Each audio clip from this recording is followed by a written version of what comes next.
am Charishma Sabasa, and I am a student passionate about neuroscience from the International Youth for Neuroscience Association. We are a team of students who are extremely passionate about neuroscience and would like to provide knowledge about neuroscience and its concepts to students, especially at the high school and the middle school level. We are a team of students led by Hender Dell, and please follow our channel for neuroscience related videos and other interesting stuff. Today I will be telling you about the movement of ions and the equilibrium potential. So you all must be aware that the human body is capable of producing electrical signals, right?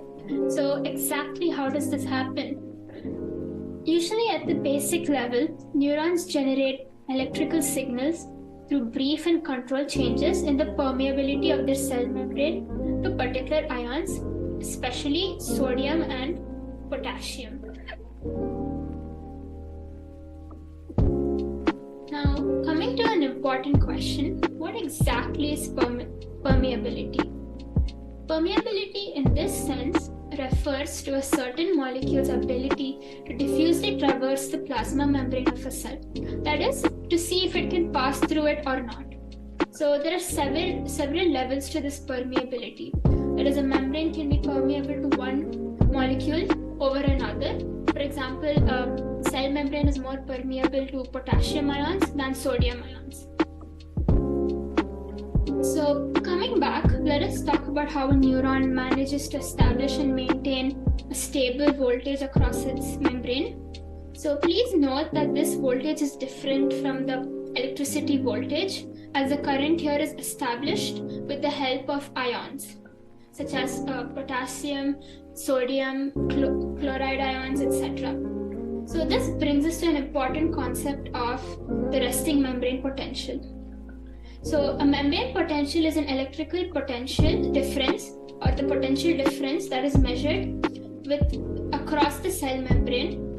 Since we're talking about a difference, it means we're taking a reference point, and in this case, the reference point is usually taken outside the cell. So typically in a neuron, the potential difference across the membrane is around 30 to 90 millivolts.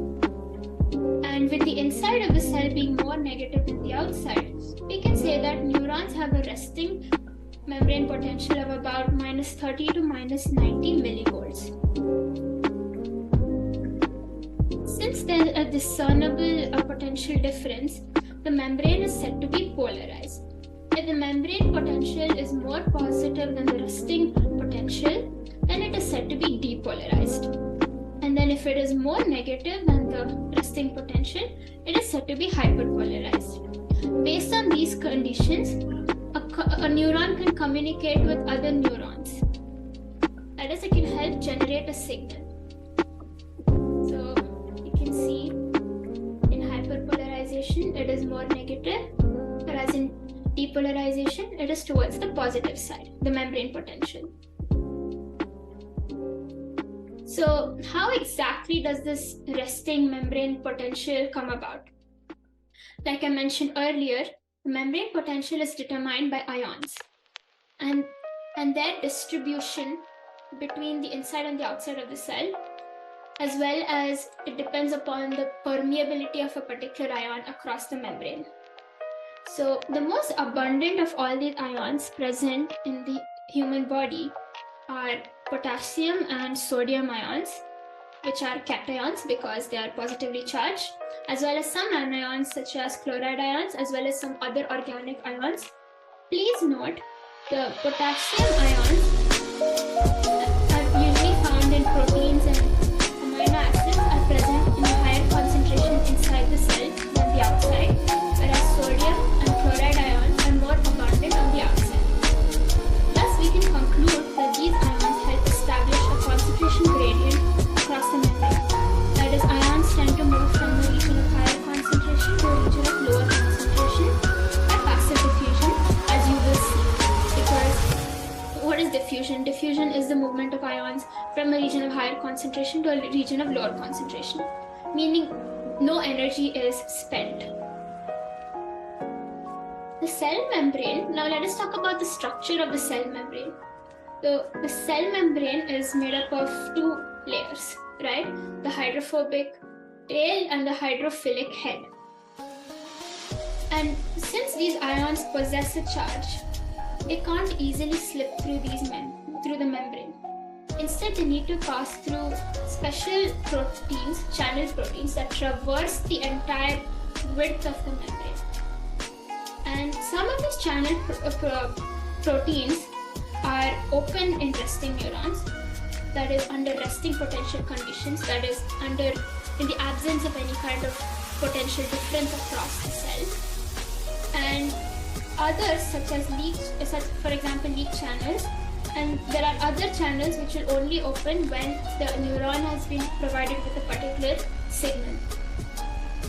So leak or non-gated channels are characterized as channels that open and close on their own, and that happens usually when the membrane is not under the effect of any kind of voltage, whereas voltage-gated channels are those which are dependent on the membrane potential changes, that is in hyperpolarized or depolarized conditions.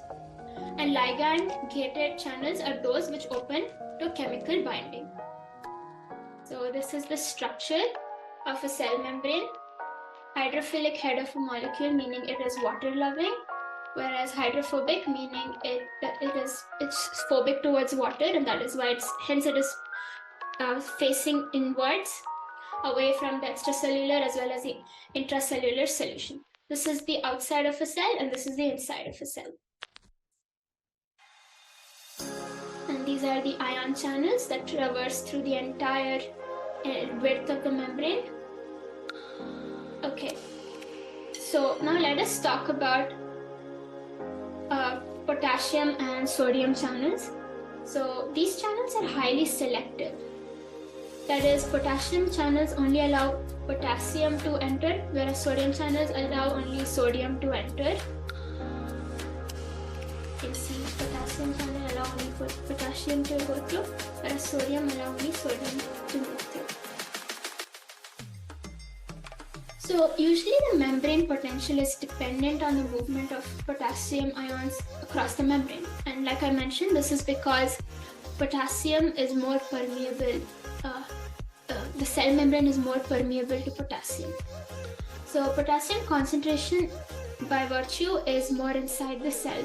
So concentration gradient is established. As potassium tends to move out of the cell, thereby making the cell's interior less positive. This is obvious since potassium carries a positive charge, and as it moves out, it creates this negative charge inside the cell, and thereby increasing the positive charge outside the cell. So, but you know, like how this difference in charge concentration, that is an excess of positive charge outside the cell and more negative charge inside the cell, helps set up a difference in the electrical potential across the membrane. But we know that a basic concept in charges is that like charges repel and unlike charges attract, correct? As the number of potassium ions going out increases, a potential difference is established. And this makes it difficult for the potassium ions present inside the cell to go out, as the potassium ions which have already moved out have led to the establishment of a negatively charged environment within the cell, and at the same time outside the cell, the potassium charges tend to repel each other due to the highly positive environment. Therefore, the electrical potential difference across the cell membrane builds up to a high enough level that the electric force driving the potassium back into the cell is equal to the chemical force driving the potassium out of the cell. That is, there is no net movement, or we can say that for every potassium ion moving in or out of the cell, another potassium ion replaces it by moving in the opposite direction. Thus, it brings us to a new concept of equilibrium potential, that is, the electrical potential across a cell membrane that exactly balances the concentration gradient of an ion. So this must imply that since the resting membrane potential is highly dependent on the concentration of potassium ions and the movement of potassium ions, we can thereby imply that resting membrane potential is identical to the potassium equilibrium potential or the concentration gradient, right? However, in reality, as this graph indicates, the resting membrane potential is actually less negative than the potassium equilibrium potential. This indicates that there could be other ions besides potassium which contribute to a cell's resting membrane potential, which means that the cell membrane is permeable to other ions such as sodium and chloride ions as well. And these are the reason why the resting membrane potential tends to deviate from this potassium equilibrium potential. Similar to potassium, sodium too exhibits a similar movement but in the opposite direction. And this is because the concentration of sodium is higher outside the cell. So the sodium, and we can conclude that sodium tries to drag the membrane potential towards the positive equilibrium potential, whereas potassium tends to drag it towards a negative equilibrium potential. And since both of these work simultaneously, they balance each other to establish and achieve the equilibrium potential.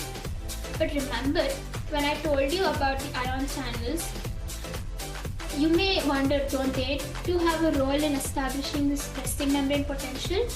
In reality, the equilibrium potential is closer to the potassium equilibrium potential than the sodium equilibrium potential, as the resting membrane is more permeable to potassium.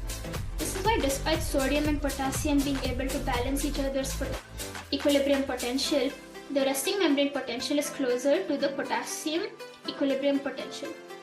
Anyway, this tells us if the membrane is more permeable to potassium ions and if there are more potassium channels, and that is usually when the membrane would tend to be hyperpolarized and in trying to get closer to the potassium equilibrium potential.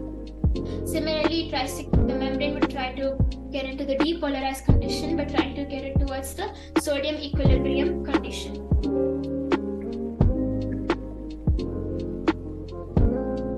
Now, the sodium and potassium concentration gradient across the membrane of a cell is dependent on the activity of a protein called sodium potassium ATPase or the sodium potassium pump. So we have now understood the fact that the membrane potential of a neuron is less negative than the potassium equilibrium potential, but less positive than the sodium equilibrium potential. However, this can lead to leaks of potassium ions going out of the cell and sodium ions coming into the cell. Thereby, this pump helps prevent these leaks and ensures that the ion's concentration gradient is maintained. Unlike membrane channel proteins, this sodium-potassium pump is involved in active transport, that is, uphill movement, meaning it uses energy or in the form of ATP to move 3 sodium ions from inside to outside of the cell and 2 potassium ions outside to the inside of the cell. Now you may wonder, hey, isn't there more of sodium outside the cell than the inside? Why is it moving it from inside to outside? This is because some potassium and sodium ions tend to pass through the membrane through leakage channels, and this creates an imbalance in the concentration. So in order to overdo this is the reason why we have the sodium-potassium pump. And hence that is why they move in the opposite direction. And this is how the pump also contributes to the resting membrane potential. Thank you. I hope you learned a lot. Please watch more videos by the YNA team to learn more about neuroscience. Thank you.